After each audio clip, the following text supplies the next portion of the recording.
Welcome back. My name is Beverly Popak, and I'm a Supervising Compliance Officer at the Office of Labor Standards Enforcement, City and County of San Francisco. Our office is here to help you understand your labor compliance requirements. This video is the final video in our Employer Toolkit series, video number 4. We're going to learn how to provide a notice of final determination to revoke the job offer. Like we've done in the other videos in this series, I want to tell you how to get the most out of this video. If you haven't already, please watch the FCO overview video. You might be tuning in and this is your first video in the FCO process, and it is not the place to really start.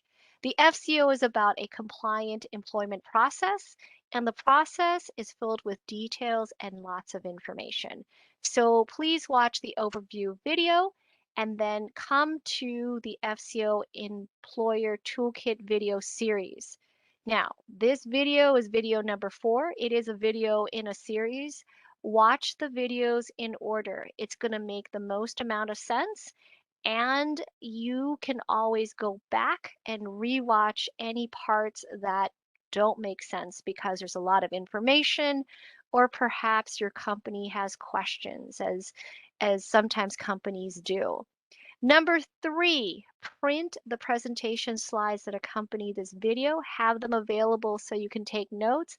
And finally, we are going to refer to one particular document in the Employer Toolkit. This is a link to the FCO Employer Toolkit. Print it out so you can take some notes, so you can customize and make it your own.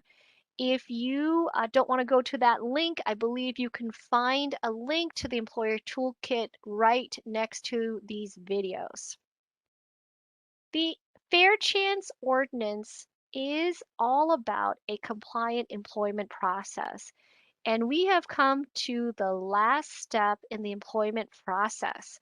At the very bottom here, that's highlighted, you have done everything and now you're going to revoke the job offer by providing a final notice. And this particular section will go through all of the criteria that you need to include in that final decision to revoke the job offer. At the end of the section here, you will see our sample form that you can use and customize. So let's start. Number 1, clarify if the applicant submitted a response within 7 days of receipt of the notice of preliminary decision to revoke the job offer.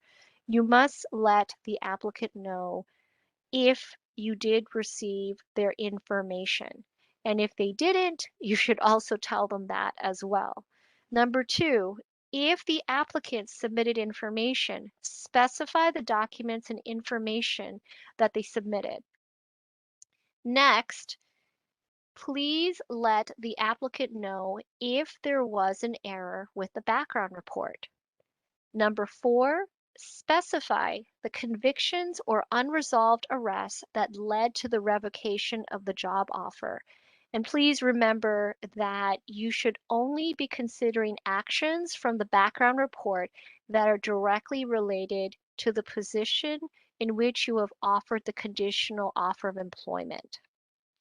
Number 5, specify the findings from the individualized reassessment. So go back to the reassessment form and see what was written about the findings of why you have decided to end up here, the final decision to revoke the job offer. 6, ask yourself if you want to offer the applicant another opportunity to submit information.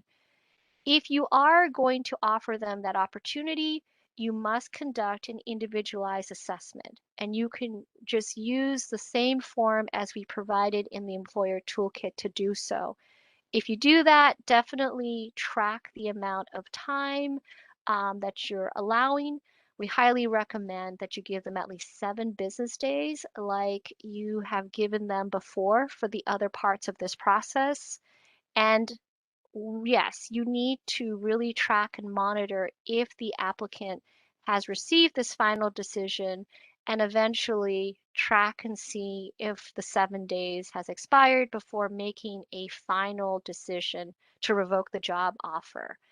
And number seven, if this is the final, you don't have the job or revoking the job offer, you need to notify the applicant of their right to file a complaint with the Office of Labor Standards Enforcement and provide our contact information so that they can do so.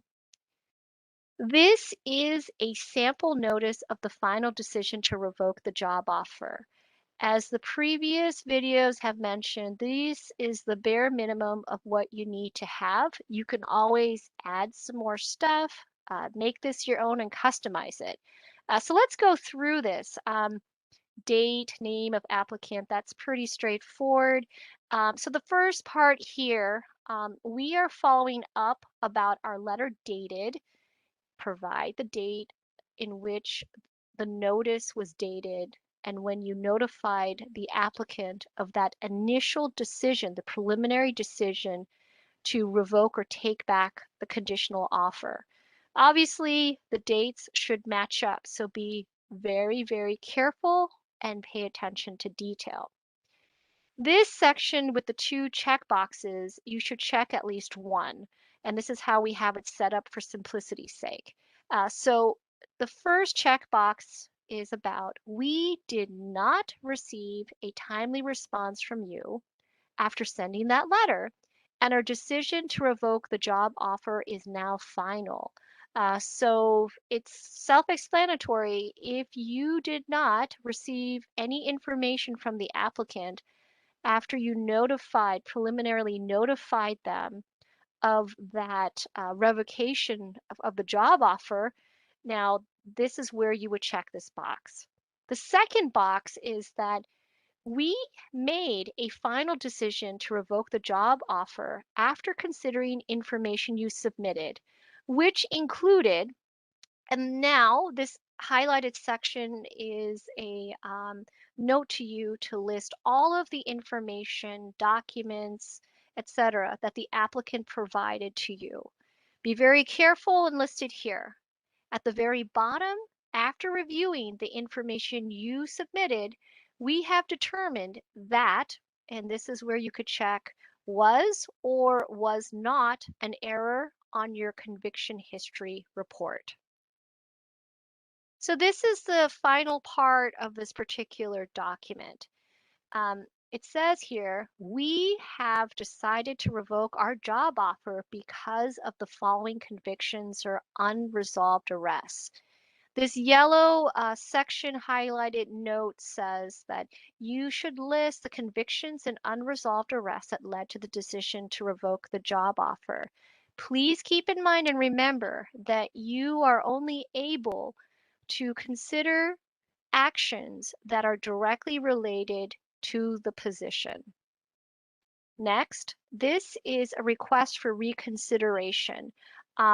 You can decide if you would like to uh, offer reconsideration, but check at least one. So the first checkbox would be for if you if you do not want to offer any way to challenge this decision. So there's no reconsideration process. But if you want